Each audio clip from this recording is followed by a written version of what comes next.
Duarte, and I'm live from Manila's airport. I'm on my way now to Los Angeles, actually to Southern California, for the last leg of this very long ministry tour. And these are breaking news regarding something very, very important. And I'm asking you to share it because there are some issues with Facebook and other things because of the content of this update. So first of all, thank you for your prayers and support. This has been an amazing tour so far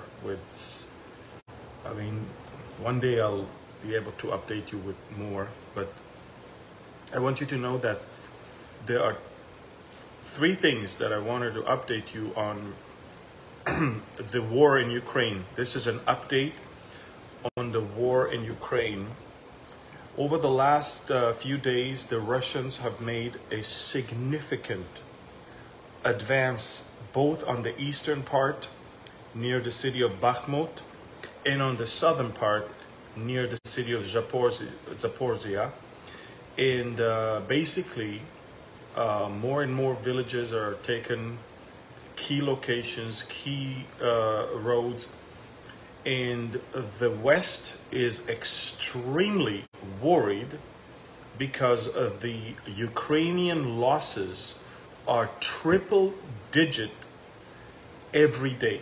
We're talking about 100, 200, 300, sometimes 400 soldiers a day that they're losing in the war right now, both on the eastern front in the Donbass area and on the southern front down closer to Crimea. And these are major reasons for the Ukraine to worry. Over the last 24 hours, key people in the Ukrainian government and in the regional government, some governors of several key locations resigned. Something is going on. The Ukrainians understand that. Zelensky just forbid any private traveling of anyone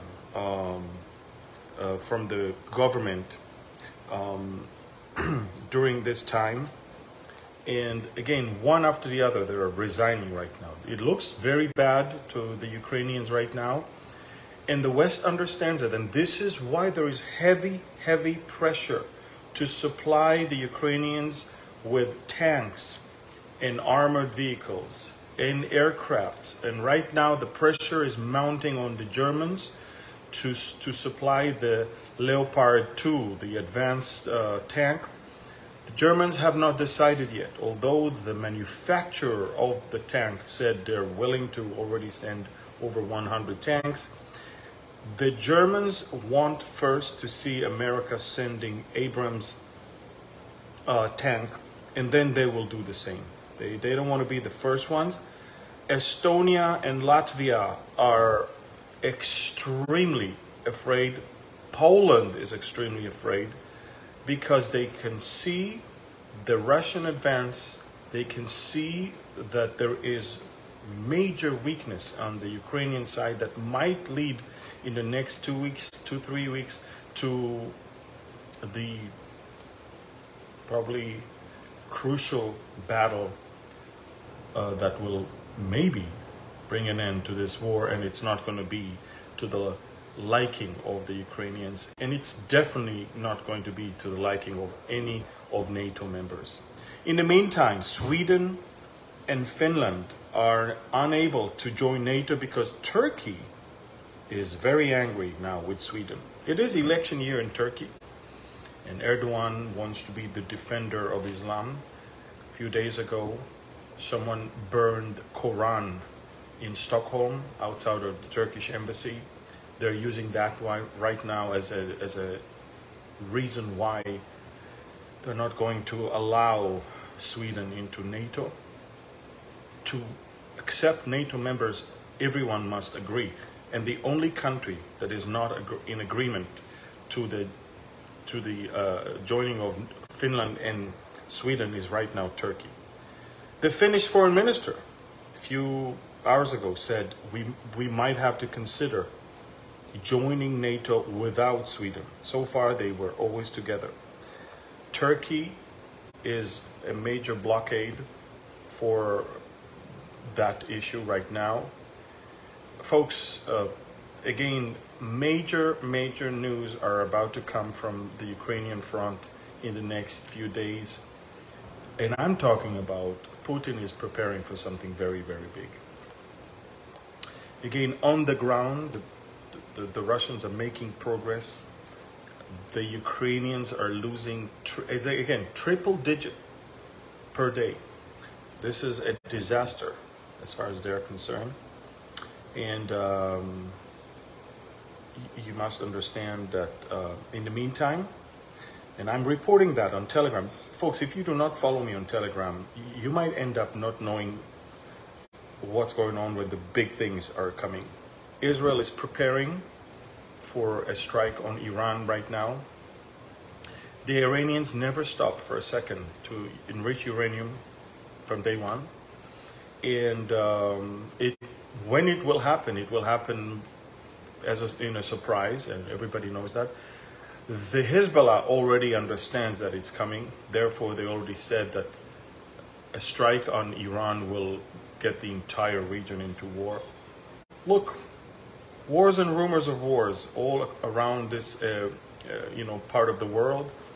And in the meantime, the World Economic Forum ended its session in Davos. And this time, unlike years before, it's not about COVID. It's not about global warming. This time, there were less politicians and there were more CEOs. And the reason why I'm saying that is the major concern everybody is now talking about is collapse of economies, meltdown of economies, something way bigger than just recession.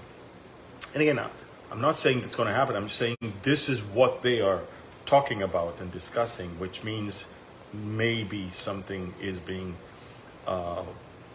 in the making when it comes to that, which will then allow them to push forward with global currency and other things to fight this. So, folks, even Soros did not hold his famous lunch in Davos this time.